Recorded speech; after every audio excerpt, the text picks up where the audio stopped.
अस्सलाम वालेकुम साहब की तरफ से। हम बिश्केक से बात कर रहे हैं।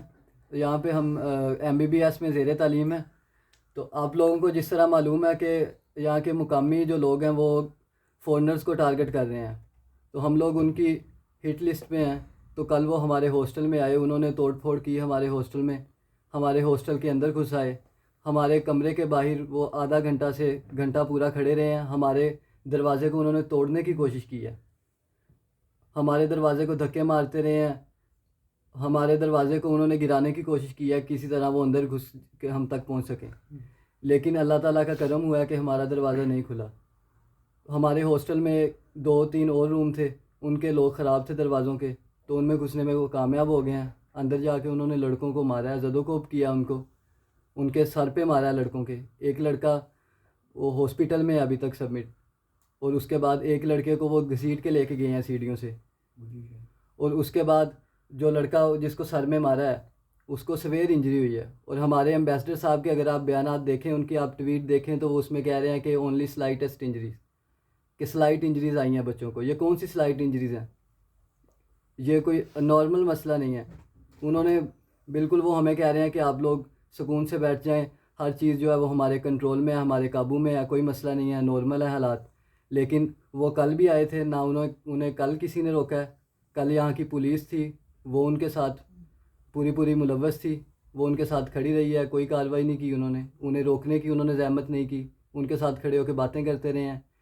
और जब सुबह पाकिस्तानी ऑफिशियल्स के बयानात आए हैं तो वो सिर्फ बयानात थे, अमली इकदाम कोई नहीं आया उनकी तरफ से। उन्होंने यही कहा है कि हम लोग जो हैं वो स्टूडेंट्स की मदद कर रहे हैं।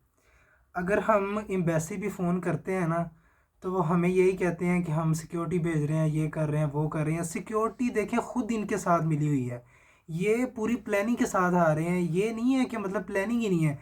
पहले आती है पब्लिक, पब्लिक जब मार जाती है, पीटती है, फिर वो 10 मिनट बाद आते हैं पुलिस वाले, पुलिस वाले आते हैं, फिर आती है एम्बुलेंस, और तब तक सारी गेम डल चुकी होती है।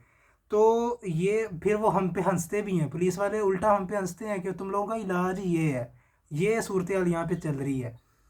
तो खुदारा और खुदारा यहाँ पे जो अपने सियासी मफादात को साइड पे रखें, हमारी जानों के बारे में सोचें। मजलूम हम इधर बैठे हुए हैं, आप इमेजिन नहीं कर सकते कि रात हमारी क्या इधर सिचुएशन थी। आप कह लें कि जैसे मुँह मौत बंदे को छू के चली गई है, वो सीन था। इतने हम इधर खौफसदा हुए बैठे हैं जी। आप तो ये इस सोच नहीं सूरत सकते कि हमारे कि कल की रात हमारे पे कितनी करबनाक गुजरी है। हमारे और उनके दरमियान में सिर्फ एक दरवाज़ा था, जी और हम लोग एक कोने में सहमे हुए लाइटें बंद करके बैठे थे। कल रात 10 बजे से लेके अभी तक हमारे कमरे का दरवाज़ा बंद है, हम लोग कमरे से बाहर नहीं गए। और कल वो लोग आए थे सुबह, एम्बेसी ने हमें यकीन दहानी करवाई है कि हम उनसे आज मामला सॉर्ट आउट कर लेंगे, वो आज नहीं आएंगे। जी लेकिन वो आज उन्होंने दोबारा से दूसरी लहर उनकी शुरू हुई है, तो आज से वो फिर दावा बोल रहे हैं, कोई उन्हें रोकने वाला नहीं है। जी। एक यूनिवर्सिटी है इधर IU के, उधर आए थे वो हमारे इधर एम्बेसडर हसन अली जैगम साहब।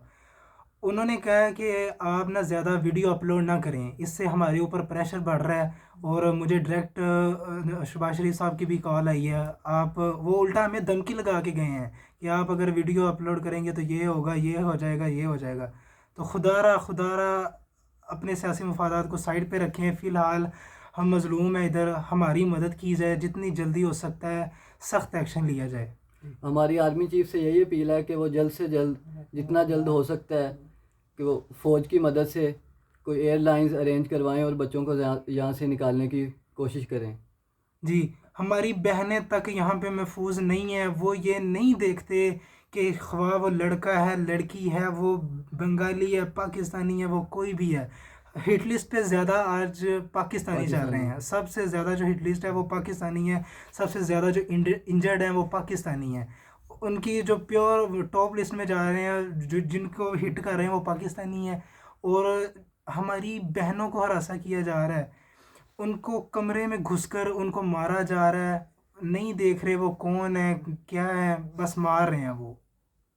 और अब लड़कों से उन्होंने छीनी भी हैं, चीज़ें भी छीनी हैं, उल्टा उनको मारा है, घसीटा गया है। जी। और हमारे साथ प्रॉपर तशद्दुद किया गया। हमें कहा गया कि आप अपने रूम से बाहर ना निकले। अगर देखें कि आप वो कह रहे हैं कि आप अपने रूम से बाहर ना निकलें, लेकिन हमें वो रूम में आगे हिरासा किया जा रहा है, हमें रूम में आगे तशद्दुद किया जा रहा है। हम अब रूम में भी अपने सिक्योर नहीं है, तो हम किधर जाएं? जो से हमारे भाई फ्लैट्स में लिए हुए हैं, बाहर डोम लिए हुए हैं, उनको वो फ्लैट्स खाली करवाए जा रहे हैं। वो दो फ्लैट्स उनके खाली होते हैं, वो बाहर निकलते हैं तो बाहर क्या कहते हैं, आगे पहले ही वो खड़े होते हैं मारने के लिए। अब ना उनके पास कोई गार्ड है, ना उनके पास कोई जगह है। रूम्स अपने फ्लैट्स में, अपने डोम में, अपने रूम्स में कोई बंदा यहाँ सिक्योर नहीं है, तो कैसे कोई कह सकता है ये एक नॉर्मल सिचुएशन है?